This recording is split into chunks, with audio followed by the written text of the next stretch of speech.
Kalau nggak ada, Selamat. Dia bilang tadi nggak selamat. Yang penting maaf ada. Yang penting kau. Oh sorry saya berbanding istri saya. banyak orang baik di dunia ini, tapi di luar Kristus itu sia-sia. Untuk karya keselamatan gitu ya, itu ada, saya mau nanya, kalau misalnya ada beberapa orang tuh yang punya prinsip udah pasti selamat gitu Kak, udah pasti selamat gitu, mau dia berbuat dosa kek, mau dia gimana gitu kan, tapi Mana ada kayak maksud gitu? saya gini, ada nggak sih kayak gitu Kak? Mana ada kayak pemahaman kayak gitu? Mau nanya doang. Pemahaman siapa kayak gitu? Jadi misalnya Sekali dia jatuh selamat lagi, tetap selamat. iya, oh gitu.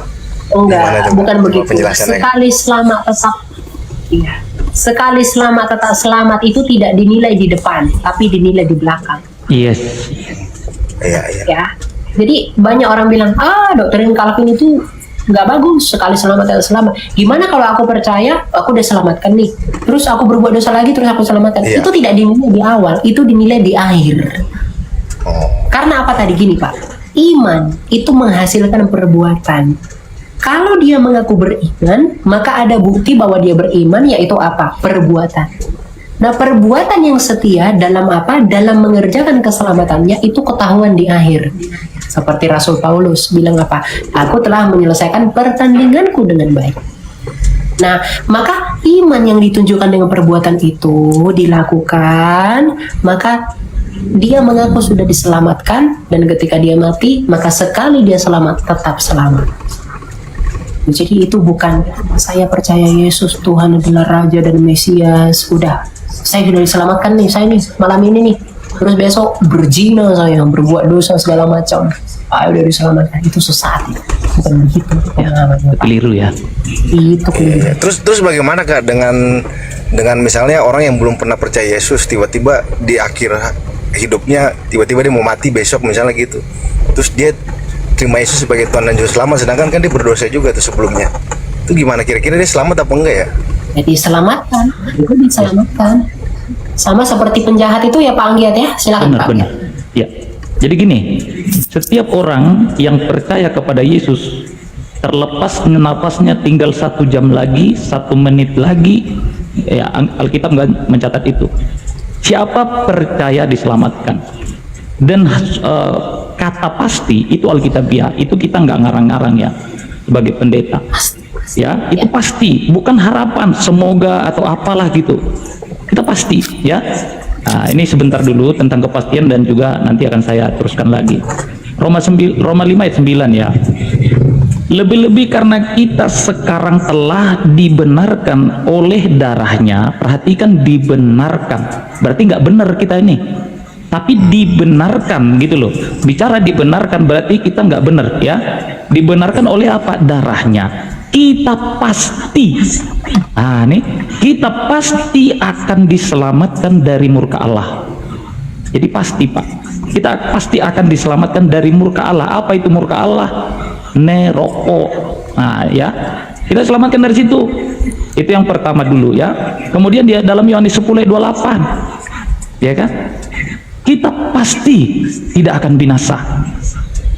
Pasti tidak akan binasa. Di sini pasti diselamatkan. Yohanes 10:8 pasti tidak akan binasa. Wow, keren kan? Nah, jadi mengenai tadi percaya dia setelah dia di usianya ataupun tinggal 1 hari lagi atau 1 jam lagi atau berapa lama lagi, yang penting dia percaya, tapi percaya sungguh-sungguh loh. Iya kan, bukan percaya ecek-ecek kayak kawan kita si siapa? Sulam koko gitu ya Pak. Iya, kayak yang itu saya sebut aja namanya nggak apa-apa, Razi ya, Razi. Nah, Ica percaya gitu, mau bikin apa? Mau jadi orang yang fenomenal gitu ya. Sebentar dia mau terima Yesus lah, dibaptis buru-buru ya, dipaksa orang membaptis dia. Habis nanti sudah dibaptis, nah mualaf lagi dia gitu. Oh ternyata bla bla. Framing itu, mengapa namanya, membuat mau mengkemas suatu yang apa namanya yang benar menjadi nggak benar ya, seperti itu Bang. Jadi kalau misalnya abang tanya lagi, Bo Abed welcome, kalau misalnya abang tanya lagi misalnya tentang orang-orang yang diselamatkan itu, itu suatu pertanyaan yang ini. Amang by the way Kristen apa enggak sih? Kristen, Pak. Oh Kristen, puji Tuhan. Aku pikir tadi nggak Kristen, udah mau marah aku. Ya, ya puji Tuhan. Jadi keselamatan itu pasti Amang. Dan kalaupun dia menerima Yesus setelah detik-detik akhir hidupnya, dia pasti diselamatkan. Ya, tidak ada yang menghambat. Masalah baptisan itu tadi, kalau nggak sempat nggak apa-apa, ya.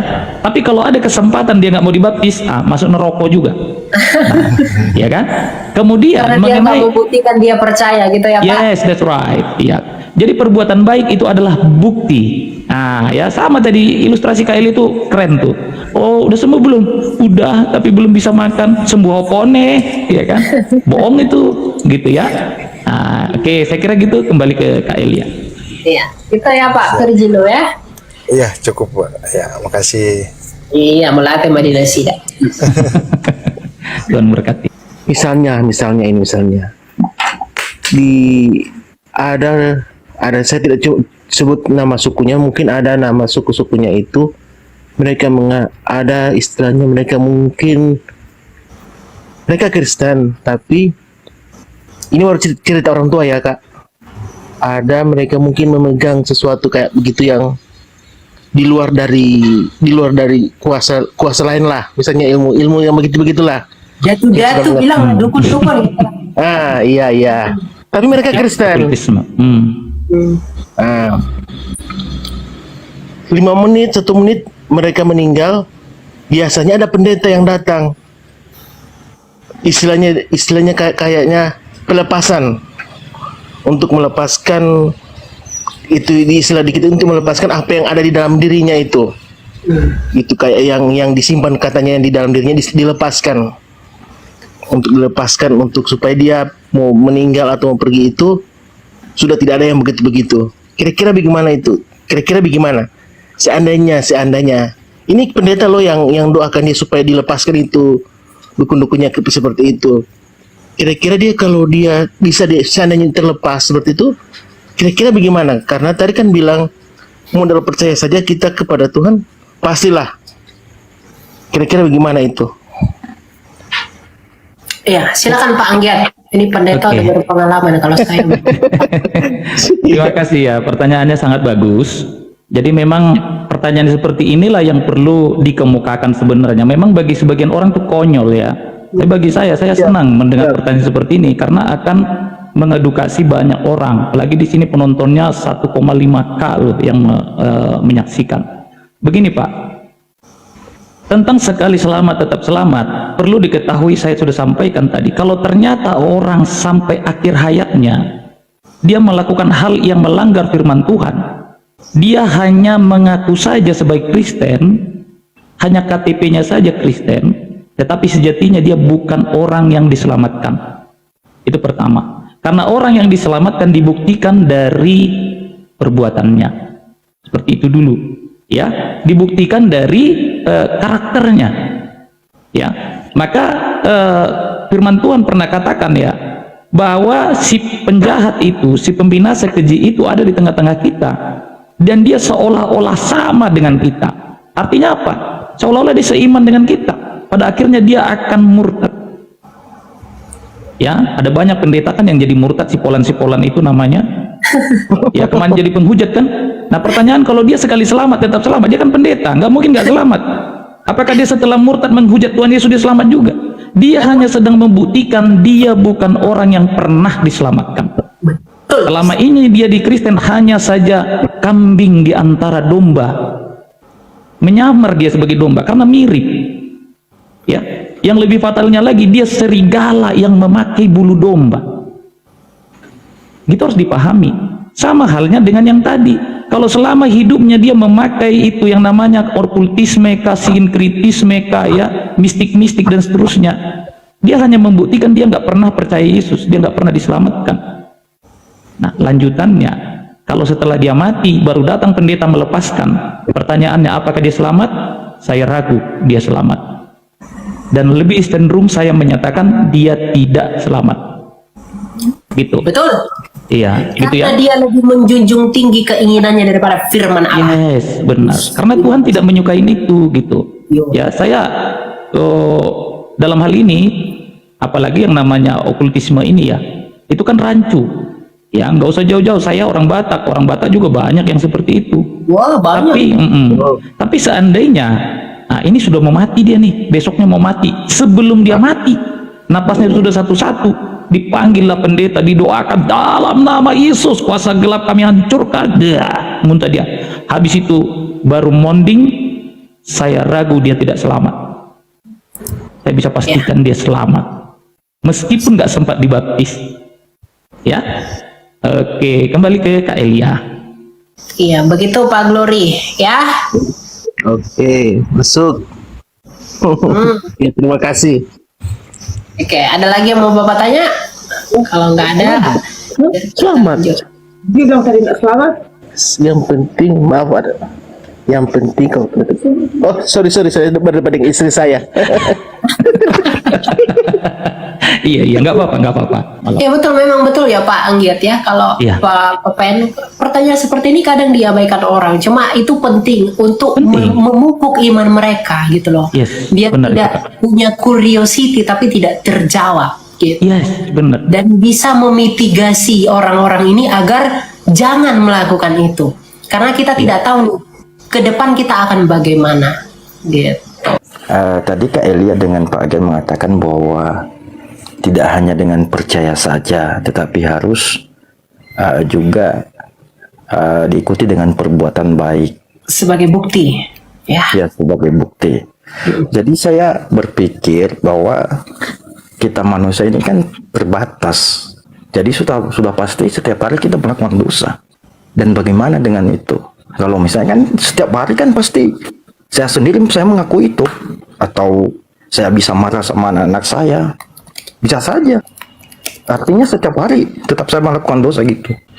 Ya. 1 Yohanes 1 ayat 9. Jadi ini kadang yang paling membuat orang percaya itu pesimis ya. Tuhan, saya tidak layak neraka lah saya ya Tuhan. Nggak ada lagi imanku. Udahlah ke neraka aja lah aku gitu kan. Nah ini kadang 1 Yohanes 1 ayat 9 dikatakan begini. Jika kita mengaku dosa kita, Ia setia dan adil, sehingga Ia akan mengampuni segala dosa kita dan menyucikan kita dari segala kejahatan. Jika kita berkata bahwa kita tidak pernah berbuat dosa, kita membuat Dia menjadi pendusta dan firman-Nya tidak ada di dalam kita. Saya ulangi sekali lagi. Jika kita mengaku dosa kita, Ia setia dan adil, sehingga Ia akan mengampuni segala dosa kita dan menyucikan kita dari segala kejahatan. 1 Yohanes 1 ayat 9. Jadi kalau setiap hari kita masih berbuat dosa, jatuh di dalam dosa, jatuh bangun, dan kita punya kerinduan, kita harus mengaku dosa di hadapan Tuhan. Pengakuan dosa di hadapan Tuhan itu Pak, itu menjadi tanda bahwa Roh Kudus itu masih menghidupi kita. Kita itu orang percaya, kita itu dibaptis air. Secara langsung kita diberi meterai Roh Kudus. Orang yang ditandai oleh Roh Kudus, orang yang dihidupi oleh Roh Kudus adalah orang yang insyaf akan dosanya dan sadar akan kesalahannya. Jadi kalau ada orang tidak sadar akan kesalahannya, tidak mengaku dosanya, artinya tidak ada Roh Kudus yang menginsyafkan dosanya di dalam mereka. Karena Roh Kudus itu membimbing kita, dia dari depan, dia mengikuti kita dari belakang, mengurapi kita dari atas, menopang kita dari bawah. Itu Roh Kudus. Makanya Tuhan Yesus berkata apa? Roh penghibur yang keluar dari Bapa. Itulah Roh Kudus itu. Jadi kita ini ada suara saya nggak Pak Manggiat? Ada ya? Nah, Ada. jadi kita itu ketika kita mengaku percaya minta pengampunan sama Tuhan, besok tidak sengaja berbuat dosa, besok berbuat dosa, besoknya lagi berbuat dosa, setiap harinya. Makanya dikatakan kerjakan keselamatanmu. Yaitu Pak, kita meminta ampun kepada Tuhan, merendahkan diri. Tuhan, pada hari ini saya telah berdosa, saya memohon ampun. Kalau kita mengaku dosa kita, Dia setia dan adil, maka Dia akan mengampuninya. Dia tahu hati kita. Ada 2 hal yang mau saya tekankan. Antara kita mengaku dosa dan sadar akan dosa dan berkomitmen untuk melepaskannya dan mempermainkan Allah. Ya, saya dulu pernah begitu. Dulu saya itu orangnya nakal. Saya dulu komitmen Tuhan, saya ingin, tapi ternyata saya mempermainkan Tuhan. Dosa saya rencanakan harus ini, wah itu nggak boleh. Puji Tuhan saya sudah bertobat. Sekarang nggak boleh lagi begitu. Jadi dosa itu jangan direncanakan. Kenapa? Itu sudah termasuk kepada hal-hal yang tidak benar. Dalam pengertian, kamu berkomitmen untuk berprogres. Jadi kalau kamu mau berprogres, kamu berkomitmen harus mau diproses. Progres itu ada kalau mau berproses. Jadi Tuhan tahu motivasi kita. Ketika kita mengaku dosa, Tuhan saya nggak akan mau lagi berbuat dosa. Nah, tapi besoknya kamu berbuat dosa. Perbuatan dosamu besok, Tuhan bisa tahu itu motivasimu mempermainkan Dia kah? Atau memang sungguh-sungguh karena kamu tidak mampu sehingga kamu jatuh. Galatia mengatakan jangan sesat. Allah tidak membiarkan dirinya dipermainkan. Jadi jangan permainkan Allah. Udahlah minta ampun. Jadi pengampunan itu minta ampun sama Tuhan itu kayak cuma formalitas. Berdosa hari ini ya, Tuhan ampuni saya, amin. Besok buat dosa lagi bebas, Tuhan ampuni saya, amin. Itu tidak pernah dibenarkan Allah. Tapi akui dosanya dengan sungguh-sungguh, buktikan bahwa kamu bersungguh-sungguh dengan apa? Progres di dalam proses. Ada grafiknya tuh naik begini, kurvanya tuh naik ke atas. Gitu ya Pak ya. Nah, satu lagi Mas Elia. Nah, kalau misalnya kita tidak sempat minta ampun kepada Tuhan, bagaimana itu? Misalnya jam segini, misalnya jam 11 saya analogikan gitu kan. Jam 11 tiba saya berbuat dosa. 5 menit setelah itu saya dipanggil Tuhan, tapi saya nggak sempat. Kalau pertanyaannya seperti itu, kita harus ingat Efesus pasal 1 ayat 13. Dan kamu juga ketika kamu percaya, kamu dimeteraikan oleh Roh Kudus. Materai itu adalah suatu keabsahan surat. Karena kita adalah surat-surat Kristus sesuai dengan 2 Korintus pasal 13. Dan telah ternyata sekarang bahwa kamu adalah surat-surat Kristus dan meterainya adalah Roh Kudus. Jadi pertanyaannya, sebelum Bapak Banuada itu berbuat dosa, apakah Bapak pernah percaya? Yes, sudah dimeterai Roh Kudus. Kalau pada akhirnya setelah Bapak Banuada jatuh ke dalam dosa dan 5 menit kemudian mati, itu tidak membuat Bapak Banuada masuk neraka. Apalagi itu jatuh. Beda jatuh ke dalam dosa dengan hidup di dalam dosa. Ilustrasi yang baik disampaikan oleh Kak Elia kali lalu. Ada ayam jatuh ke kolam. Dia akan lompat kan, pek lompat. Berjuang dia untuk keluar dari kolam ini. Tapi kalau bebek jatuh ke kolam, malah berenang dia kian kemari, sesekali celupkan kepala ke dalam, mungkin kalau kita ngerti bahasa bebek, kita dengar dia bernyanyi, ya kan? Terima kasih Tuhan katanya. Dia senang hidup di dalam situ. Tapi kalau bebek, kalau ayam dia kan lompat, ya. Jadi jatuh itu bicara ketidaksengajaan. Mana ada si orang jatuh? Nggak ada itu Pak. Namanya jatuh itu pasti nggak sengaja. Jadi kalau Bapak hanya jatuh ke dalam dosa, itu tidak menghilangkan keselamatan Bapak. Tapi kalau Bapak hidup di dalam dosa macam bebek tadi, celupkan kepala, bersenang-senang di situ, Bapak hanya sedang membuktikan bahwa Bapak bukan orang yang pernah diselamatkan. Bapak sedang membuktikan bahwa Bapak adalah orang yang sudah bukan bagian daripada tubuh Kristus itu. Gitu Pak ya. Terima kasih. Kembali satu lagi Pak Pendeta bisa ya? Boleh. Satu lagi terus, satu lagi. Bisakah keselamatan itu bisa hilang dari orang Kristen yang percaya kepada Yesus? Tidak. Oke. Gini, ada 2 sudut pandang ya. Jawaban Kak Elia itu udah mutlak banget. Tidak bisa hilang. Tapi sudut pandangnya begini. Sudut pandang itu ada 2. Satu sudut pandang pertama itu dari Allah sendiri. Itu yang disebutkan sebagai predestinasi. Sebelum dunia dijadikan, itu dalam Efesus pasal 1 ayat 4, Roma ya. Sebelum dunia dijadikan, kita sudah ditetapkan dan ditentukan. Sebelum dunia dijadikan loh, ya kan? Kalau Paulus bilang sejak dalam kandungan ibu, gitu. Jadi Paulus penjahat bukan? Penjahat, bunuh jemaat.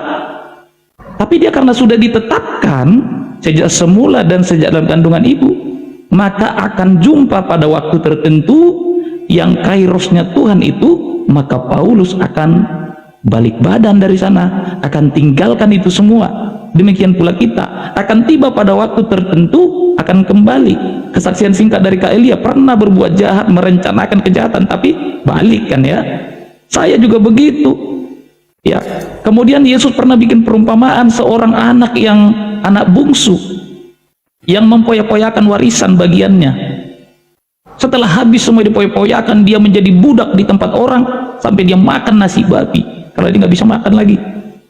Akhirnya dia kembali, wah bapaknya senang banget, dia pesta, dibikin pesta. Maka si abangan cemburu, aku dari dulu ikut bapak nggak pernah nyambut aku model begitu, tapi si ade ini yang sudah poya-poyakan habiskan semua, bikin malu keluarga, disambut begitu rupa pakai pesta pula. Wah gitu Pak. Jadi memang akan banyak orang nggak terima ketika keselamatan itu sudah diberikan kepada kita. Jadi sudut pandangnya dari Tuhan. Kita kalau sudah Tuhan tentukan itu sejak semula, maka nggak bisa hilang. Tapi dari sudut pandang manusia seolah-olah bisa hilang. Itu yang saya ceritakan di awal tadi di penanya sebelumnya. Ada pendeta yang akhirnya meninggalkan Kristen dan menjadi penghujat Kristen, menistakan Yesus. Dia hanya membuktikan bahwa dia tidak pernah diselamatkan, gitu ya. Makanya dibilang Kak Elia, sekali selamat tetap selamat, itu tidak kelihatan di awal, tetapi di akhir. Maka firman Tuhan katakan, siapa yang bertahan sampai akhir, dialah yang mendapatkan upah kehidupan itu. Saya kira begitu ya. Tidak bisa hilang Pak. Thank you. Mas Elia, terima kasih. Ya. Iya, jadi itu keselamatan tidak bisa hilang. Lagi pula begini Pak, keselamatan itu tidak dipandang dari pribadinya, tapi dari karyanya. Yesus sudah diberikan bagi dunia ini, dan keselamatan itu sudah selesai. Jadi keselamatan Yesus itu nggak bisa hilang, tapi kitalah yang kehilangan dia. Seperti pendeta tadi, dia pendeta. Yesus ada di dalam Yesus itu, kasih karunia tetap ada. Dan dia di dalam Yesus, dia tetap selamat nih di dalam terus. Tapi ketika dia keluar, dia tinggalkan keselamatan, dia tinggalkan Yesus, ya dia kehilangan ini tetap ada, ini nggak hilang. Jadi keselamatan itu tetap ada, dan itu takkan pernah bisa hilang. Nah, eksistensi keselamatan ya Kak ya, nggak bisa hilang. Itu nggak bisa hilang. Jadi kalau ada yang bilang keselamatan itu bisa hilang, itu kacau. Keselamatan itu tidak bisa hilang, tapi kita yang meninggalkan dia. Sama dengan satu ini Kak Elia, kenapa kamu menuhankan Yesus ya? Yang menuhankan Yesus siapa? Yesus kan memang Tuhan gitu loh. Betul. Itu pertanyaan konyol saya kira. Iya. Malaikat aja mengaku dia Tuhan dulu. Yes. 11 gitu loh. Jadi keselamatan itu tidak bisa hilang, makanya dikatakan kerjakan keselamatanmu, artinya apa? Kamu berputar di dalam roda Kristus.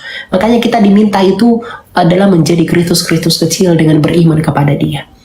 Jadi kalau ada seperti pendeta tadinya ngaku-ngaku pendeta, ya walaupun dia pendeta betulan, ya dia di dalam Kristus dan dia keluar, dia meninggalkan keselamatan ini. Nah, matilah dia. Ya dia kehilangan keselamatan.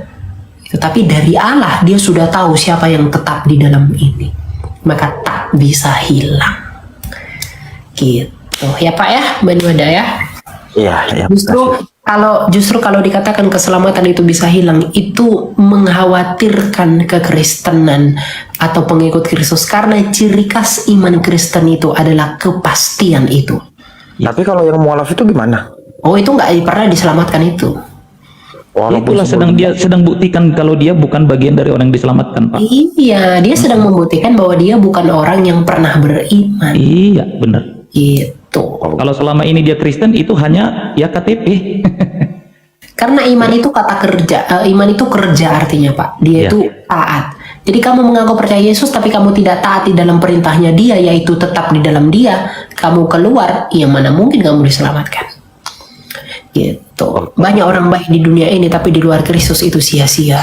Kalau dia balik bisa, yes. Kalau dibalik. Gitu ya, Pak Benuada. Oke. Ya, Mas Elia dan Pak Pendeta Anggiat, terima kasih. Ya. Oke, thank you ya. Thank you for the happiest year of my life.